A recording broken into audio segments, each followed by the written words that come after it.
I never imagined my life would turn out this way. I'm someone who always believed in love, loyalty, and the promises that come with marriage. But what I thought was a fairy tale quickly turned into a nightmare. My name is Nicole, and this is my story, one I never thought I'd have to tell. 2 years into our marriage, I started noticing the signs that my husband was cheating. The late nights, the sudden trips, the secretive phone calls.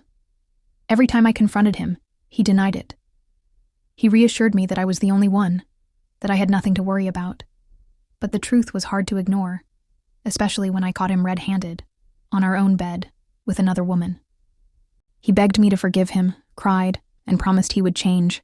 And to make things right, he showered me with expensive gifts, jewelry, vacations, and everything I ever wanted. Who could resist that kind of gifts? It felt like love, and I convinced myself that I was being unreasonable not to forgive him. I forgave him and tolerated his cheating because I loved him, because every time he hurt me, he knew exactly how to make it better.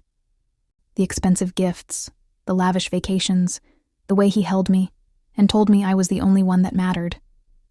It was easy to believe him when he looked me in the eyes and swore he would change. I forgave him because I had invested so much into our marriage. Walking away felt like admitting defeat, like throwing away years of love, memories, and dreams. I told myself that no relationship was perfect, that maybe I was overreacting, that as long as he came home to me, I was still the woman he truly loved.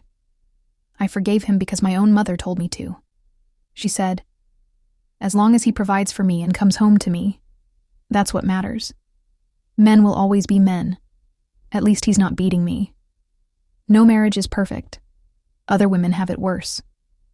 I grew up watching women around me tolerate things for the sake of keeping a marriage together, so I convinced myself that this was just how things were. I stayed because I was afraid. Afraid of starting over. Afraid of being alone. Afraid that maybe no one else would love me the way he did. Because despite all the pain, there were still moments when he made me feel special. Moments that made me forget all the hurt he had caused. I stayed because I wanted to believe in him. In us. I wanted to believe that one day, he really would change. But now I wish I hadn't. 5 years into our marriage, I received news that should have been the happiest moment of my life. I was finally pregnant. After years of trying, after so many disappointments, it felt like a miracle. I thought this would change everything. That maybe now, with a baby on the way, he would finally be the husband I always wanted him to be. But life had other plans. During a routine prenatal checkup, my doctor told me I needed to take some additional tests. I didn't think much of it at first, until I got the call that changed everything. "Your test results came back. You're HIV positive." The words didn't make sense. They couldn't be real.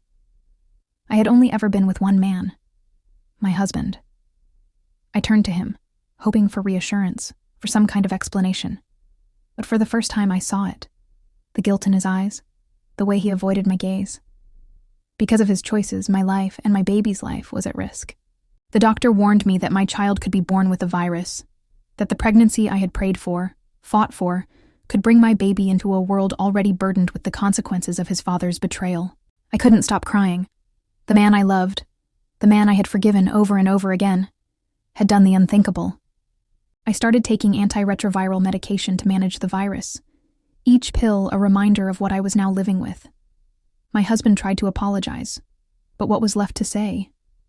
He had destroyed everything. Despite all that I've been through, despite the pain, the betrayal, and the endless cycle of hurt, my parents still told me to forgive him. They said, "Marriage is about endurance, not just love. You have to be strong. Leaving him won't change the past. Just focus on moving forward." They made it sound so simple, as if all the hurt and the lies could be swept away with time, as if the wounds would heal if I just kept going. How could I forgive the man who had ruined my life? And now, I find myself faced with a decision I never thought I'd have to make.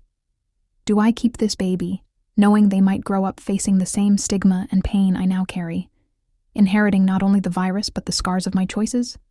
Or do I abort, ending a life before it even begins, hoping that maybe, just maybe, it will bring me peace from this storm? I've prayed for guidance. I've searched for clarity. But the truth is, I don't know what's right anymore. All I know is that I want to make the best decision for my future, for my child, for me. So I ask you, from the depths of my heart, what should I do? I need advice. I need guidance. Please, help me find a way to navigate this pain and uncertainty.